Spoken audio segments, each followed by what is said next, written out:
Our generation has become the generation of Gideon.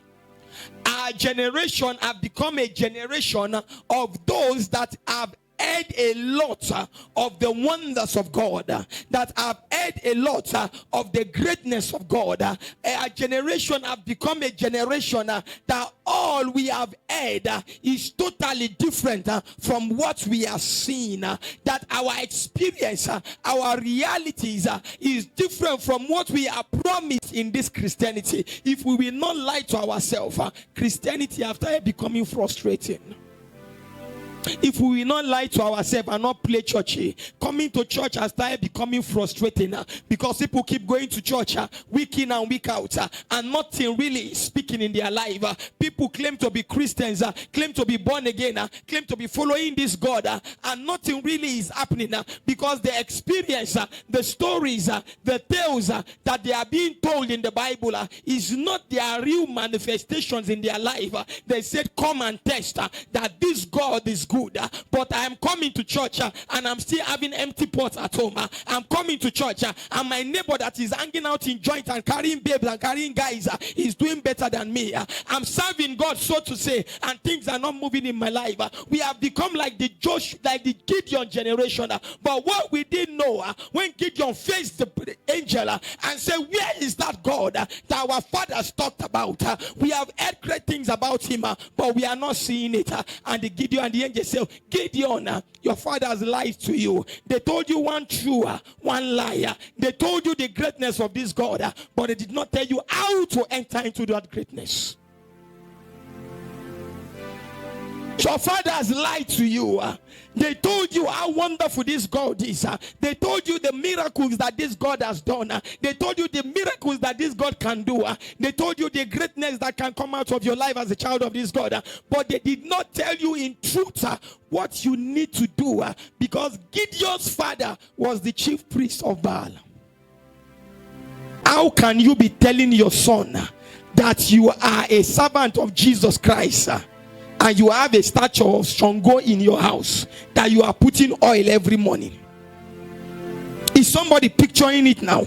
How can you be telling your child that you are a servant of Jesus Christ, that Jesus Christ is the God of your is your savior, and this Jesus Christ that he said if you follow him he will bless us, but he's not really blessing us, and you are the chief priest of Shango, you are the chief priest of the God of thunder, you are the chief priest of the God of iron, of the God of waters, and you are serving marine spirit, and you didn't tell your son that was not there when the God was giving you the rule that this is against the provision.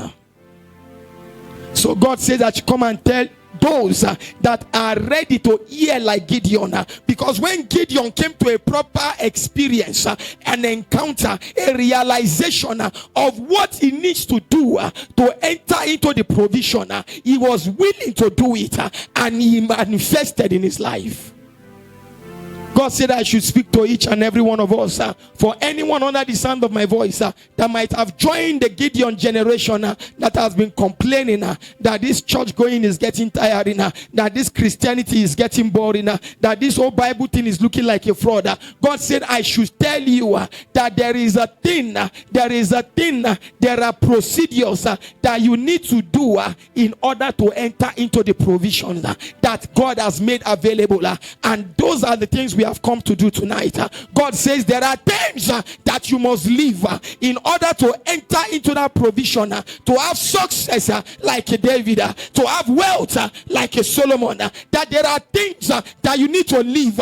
You need to come out of things and leave them, and there are other things that you must cleave in order to make this your reality.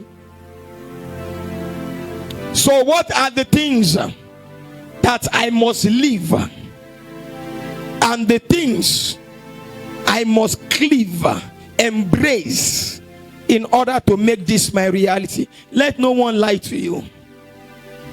I have not taken this assignment upon myself to be a lying pastor.